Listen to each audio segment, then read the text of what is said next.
My name's Hugh Stewart. I live in Wakefield here, north of Ottawa. And you're in our shop where we build wood canvas canoes. I say we, there's about 3 or 4 of us. And that's our winter works. And we've been here since about 1988. So I started out as a paddler, and then I became a canoe guide. And then I ran my own guiding, canoe trip and winter camping business. Then I got to learn how to build the canoes. Then I became a forest technician quite late in life and learned more about the trees the canoes come from and how the trees grow and why they grow where they grow. And now I'm writing my memoirs about canoe travel, and I published, not my own books, but my friend and I have published 3 or 4 books now about wilderness travel. So I've sort of been a facilitator. I see myself as enjoying it myself, but I facilitate it for other people through being an instructor and a guide and building canoes for them and publishing books that have been forgotten. I'm trying to enhance other people's experience. I guess I get the same satisfaction as my wife is a teacher, a retired math teacher. She'll see somebody in the store and he or she will come up and say, "Oh yeah, I was a problem student, I know, but I learned a lot from you, miss." Still call her miss, but it's that satisfaction that anybody doing any kind of teaching gets.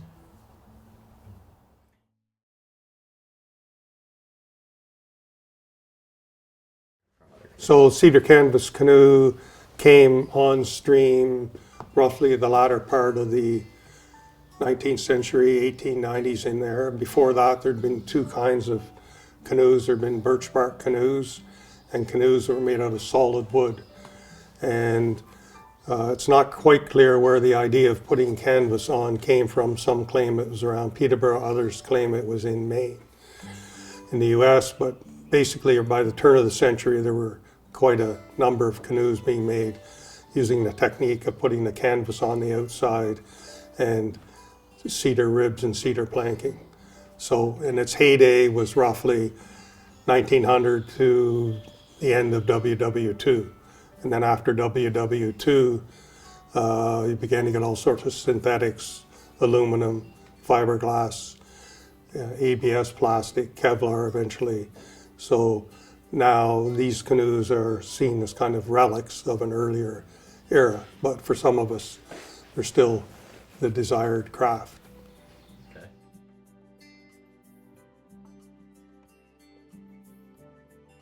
Paddler?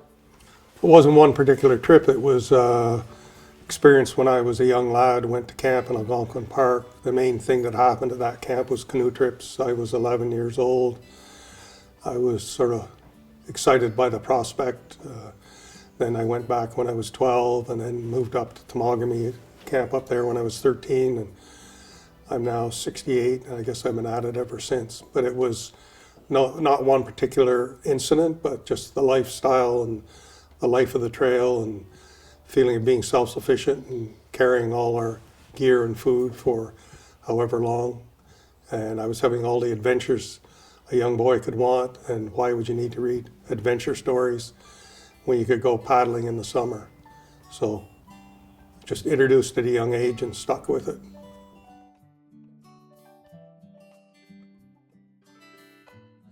Yeah, Chestnut Canoe Company in Fredericton, New Brunswick is one of the most famous Canadian canoe companies. A lot of people don't realize that Chestnut Canoe Company, Peterborough Canoe Company, and Canadian Canoe Company were all owned by one overriding company called Canadian Watercraft from the 30s or 20s onward till they all eventually died out. So Chestnut folded in 1979. Already Canadian Canoe Company and Peterborough had folded previously. So the Chestnut forms all came up for sale. They tried to sell them as a lot. There were no takers. They got sold off individually, and we bought 3 of them. 16 Prospector, 18 Prospector, and 16 Cruiser.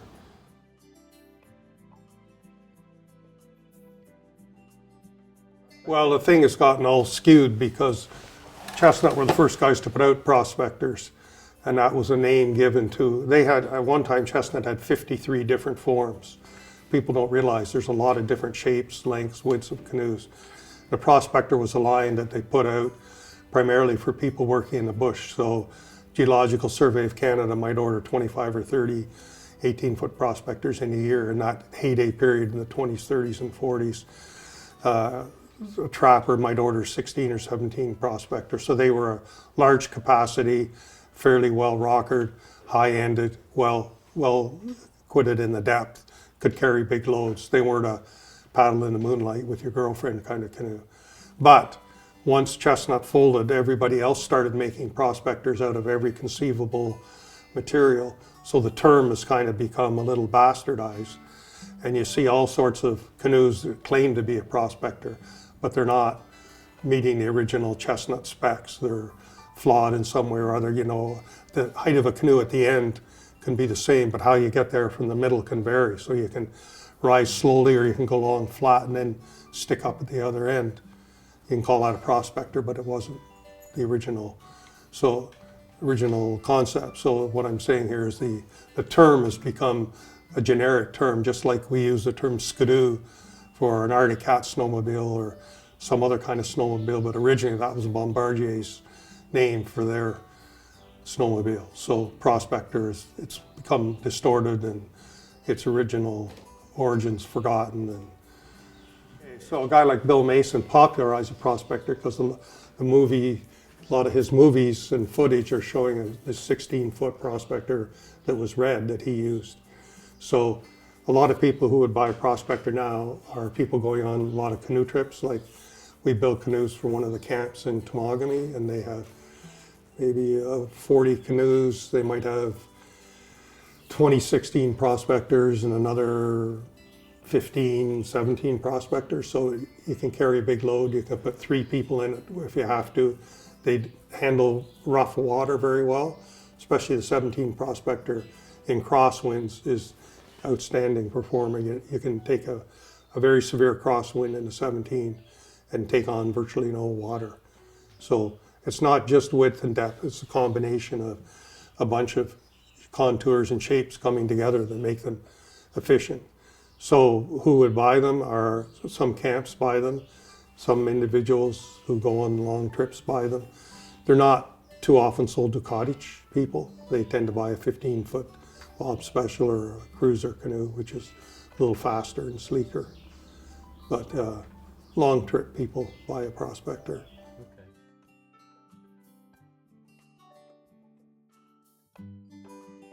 Well, we feel like it's a uniquely Canadian object, but it isn't. You know, the canoe is all over North America.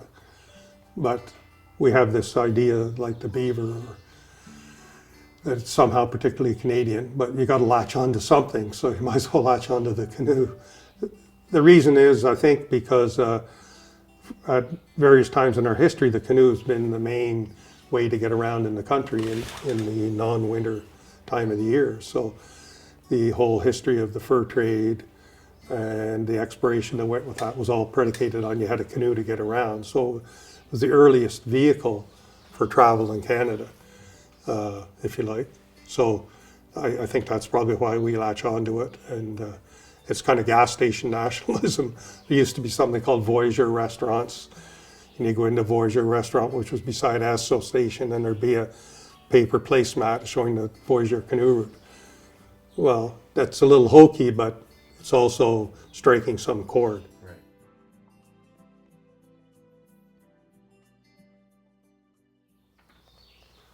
Well, one thing you understand when you build canoes, especially a cedar-canvas canoe, is when you have to repair them in the field, they're a hell of a lot easier when you know how they were put together.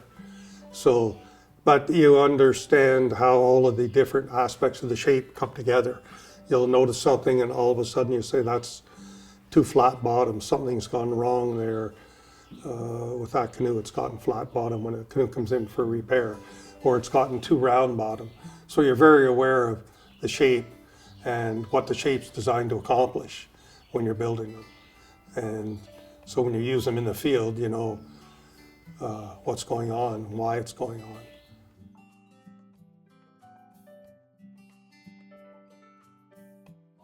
don't listen to a salesperson, try them out.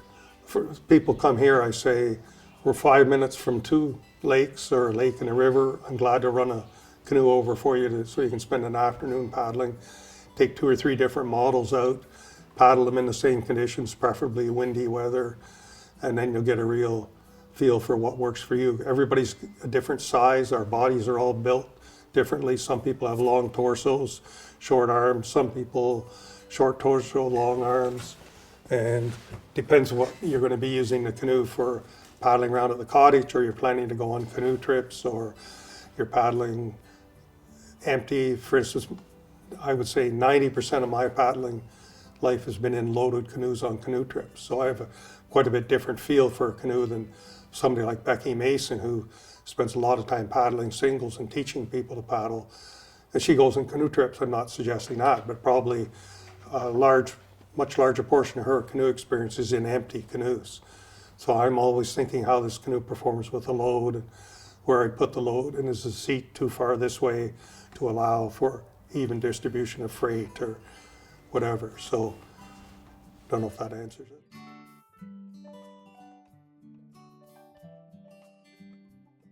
Go someplace and get some instruction from somebody, you know, or a course, or like all of these things, there's a lot more to it than people think. And I once had a friend who was a competitive cross-country skier, Dave Reese in North Bay, and he said, you got to go X thousand kilometers in skis before you get, talking Nordic skiing, before you get a good style, and style that works for your body. Same I say with paddling, you don't learn to paddle in 20 miles. It's the hundreds of miles of accumulated paddling that develop a stroke and a style for you. So there are a few important things that you need to know when you start out.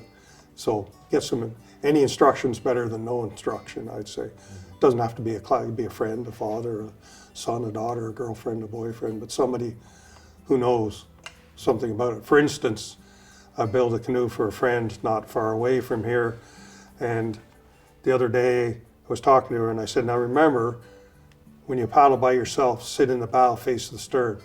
And she said, what do you mean? I said, because of the weight distribution. So this is something I just have learned since day one, but I'd forgotten. She's never had any formal direction or training, so that hadn't occurred to her. And she said, well, yeah, it makes a lot of sense now that I think of it. So you can save yourself a lot of grief if you're paddling singles by staying out of the stern, as you know, whatever kind of canoe you got, whatever it's made out of. So I'd say get some guidance from somebody. But one of my big grievances, or my big points, is canoe paddling is like skiing or mountain climbing. All of these things take time to get good at. And with the internet and our technological access to information, we all would like to develop our expertise in physical skills at the same rate we can access information. So I can take a course in anything. I can punch a few things in my keyboard. I get information on anything from anywhere. But you can't short circuit the route to good physical coordination and skill and judgment, and knowing when it's too rough to paddle or not too rough, and when I should be doing this stroke and that stroke, and say it's the same in mountaineering or skiing. We can't short circuit the route to getting competent at these outdoor skills. And that's a mistake a lot of people make. More and more you hear of accidents on Everest, canoeing accidents in the spring. I'm sure when I was younger, we didn't have all these drownings, people on lakes in canoes 2 days after the ice went out. You just knew not to go out when the water's cold. We seem to have an increase in boating, canoeing accidents. And I attribute it to people just thinking it's instantly accessible. You know, you don't go on a canoe trip on, I don't know, whatever river you want, the George River in Quebec for your first canoe trip. Right. Similarly, you shouldn't be going up Everest for your first mountaineering trip. But we all think, not we all, but many think they can have access to those experiences because they have the money and the time, and they can access the information. Mm-hmm. Not the case.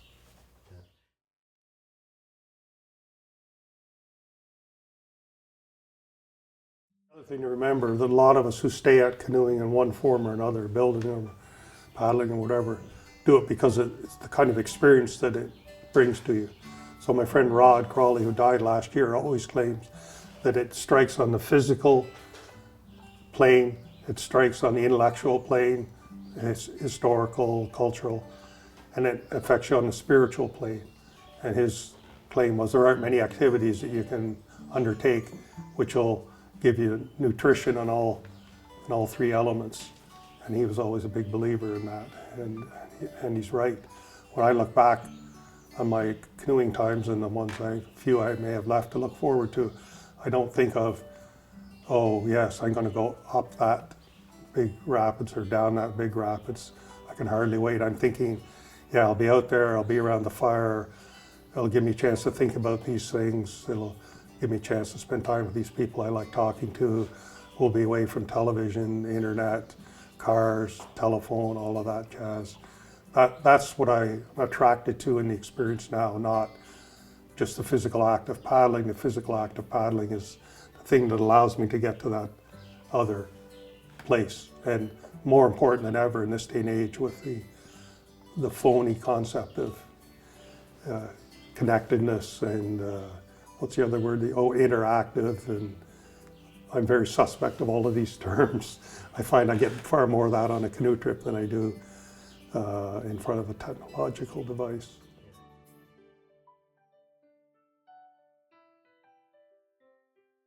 Afraid of going canoeing?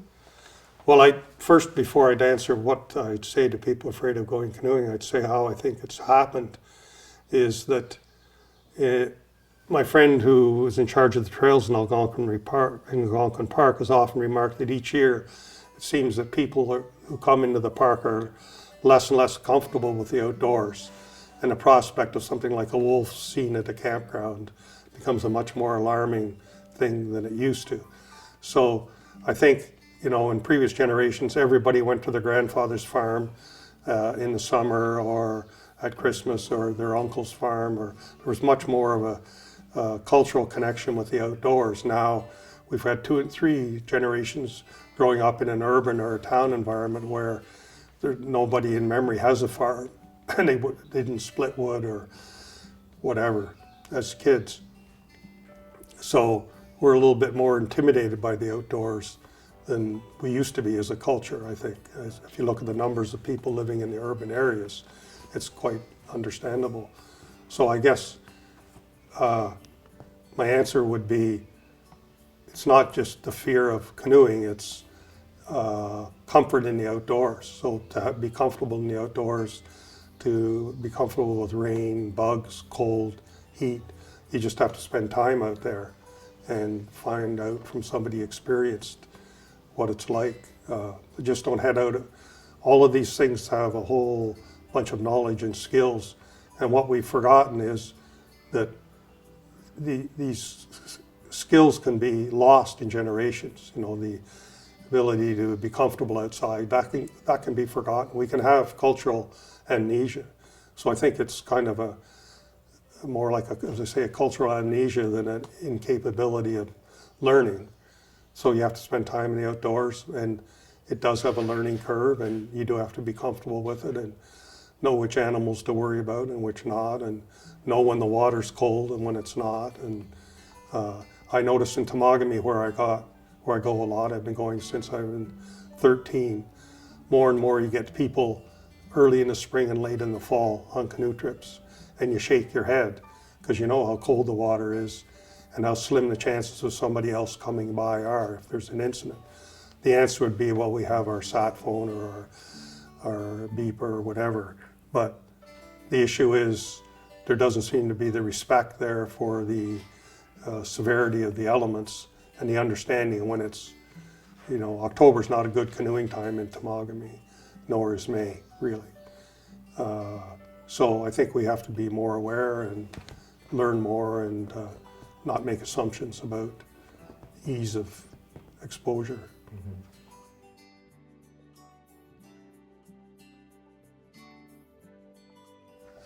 Somewhere between 80 and 100 man or woman hours, depending on what model and the complexity. Some of it's two-person work, like bending the ribs takes 2 people, putting the canvas on takes 2 people, putting the sheeting on takes 1 person.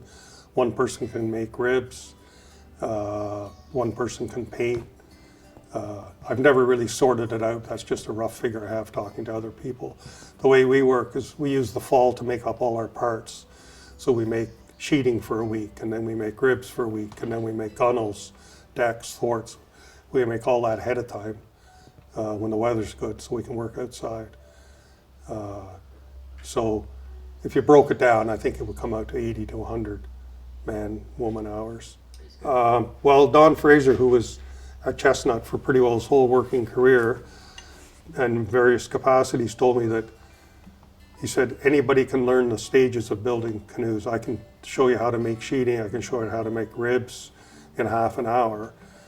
I can show you how to put sheeting on in maybe a day, but it's knowing how all of the processes come together. So if the person who bends the ribs does a good tight job, the person who fairs the rib can do a good job, maybe the same person. And then when that person comes to put on the sheeting, he or she can do a good job. And if the sheeting's well done, then the rasping goes easily, and then the canvas goes on easily. So it's the biggest complexity is how the parts all come together, and knowing if you make a mistake at this stage, is it going to be affecting the next stage or not? Sometimes you can make a mistake and it's not important. Other times you make a mistake and it is important because of what comes after. So.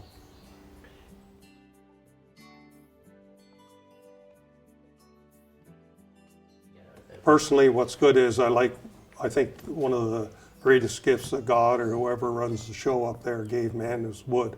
I've always liked wood things, wood chairs, wood tables, wood paddles, wood canoes. So the chance to work with wood and shape wood and learn about wood and how it behaves, that's an exciting thing for me. And my friend Lawrence and I do a lot of the milling together, and we can spend 5 days outside there in the deck in the fall running sheeting through planer and not get bored. And every board that comes to us, Lawrence says, we're looking for the perfect board here. We're looking for the perfect board. But I'm excited by wood. So that's one thing. Another satisfaction would be is you've built something that people can use, again, as I said before, for an spiritual experience, historical experience, and a physical experience, and a social experience. You've enabled that to happen by this creation of this craft that you've embarked on. So that's a great feeling of satisfaction, knowing that you've enabled people to have an experience that they value. There's one fellow we built a canoe for this winter.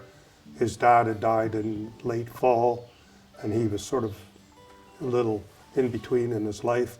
And he came over at every stage of the canoe being built. He saw the ribs being bent. He was here when the sheeting went on. I don't know how many hours he logged here, many hours. And he came over and he bought a bottle of Courrier de Bois liqueur, and we poured it over the end of the canoe, and we had to toast everybody when we picked the canoe up. And the first day he took it out last week, he called me the next day, said what a wonderful outing he'd had. It had been windy and the canoe performed wonderfully. And I realized I'd made, not me personally, but my cohorts and I have made that person's life a little better the last few months, because he's seen this canoe come into being and he's had a great experience in it already, and he's thankful for it, and we appreciate his appreciation, so to speak. And it's a good feeling when you can do something that betters you and betters somebody else at the same time. And, yeah, and if you like working with your hands, it doesn't matter whether you create furniture or you're a welder and you create fireplace equipment or whatever, just the idea of creating a functioning piece of something is very satisfying. Other people find satisfaction in other ways, but if you're given to hand skills, boat building is a pretty satisfying out. Because I know that I'm building this canoe, but I'm going to get to paddle it this summer too. And many of the things we've tried or variations we've undertaken or different fillers we've used or things we've done with the canoe we can try out. So it's, for instance, we tried something called variable rib spacing. It's a bit of a long story, But half of the fun is trying it in the building. Say, well, could we build a canoe that has variable rib spacing? Yeah, we can do that. So we do it. Then the next step is very exciting. Take it out on the water and see how it works. Take it on a canoe trip, see if it performs the way you think it's going to perform. So to have that kind of laboratory feedback is quite exciting, rather than just producing something and, you don't, as you said earlier, you don't know who the end user is. So we're always trying these new ideas out. We've experimented with a number of things. Variable rib spacing is only the most recent, but that was in an attempt to make the bottom a little stronger.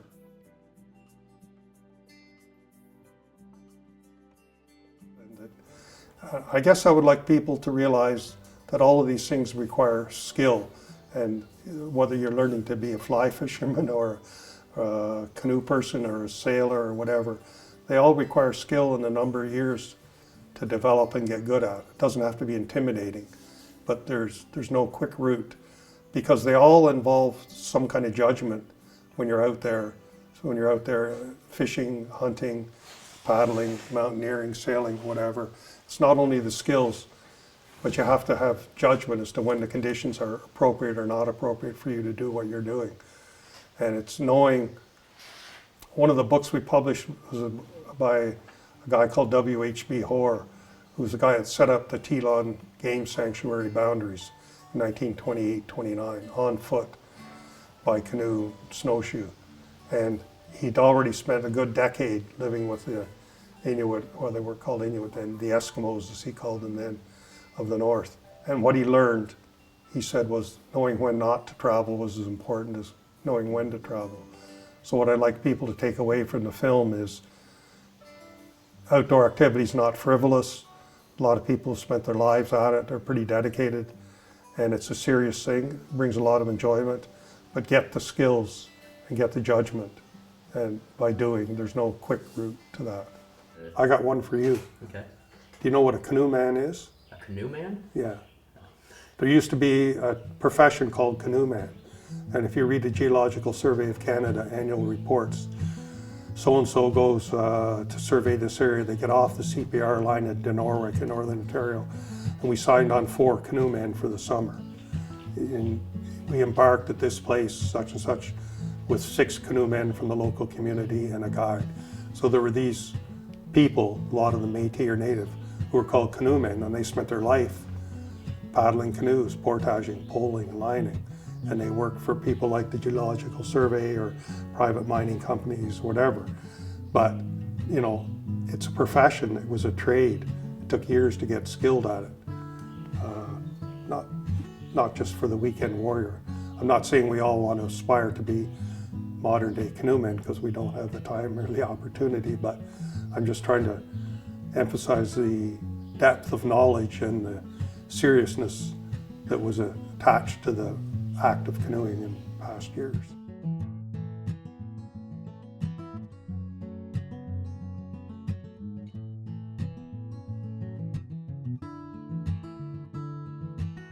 So it was an odd story, but a guy came in here this spring, pick up a canoe, nice fellow, elderly, well, maybe a little older than me. And I said, I'm not going to be there, just leave the money with Kate and Lawrence. And he was leaving cash.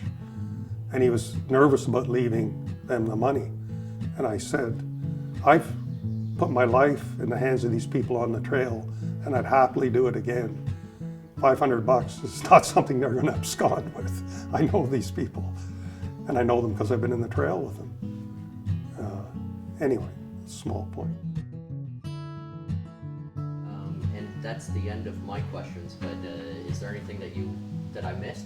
I think I've done all my rants. Nothing else you want to add? No. We're good? Enjoy yourself. Great. Yeah, Well, thanks a lot. yeah, no problem.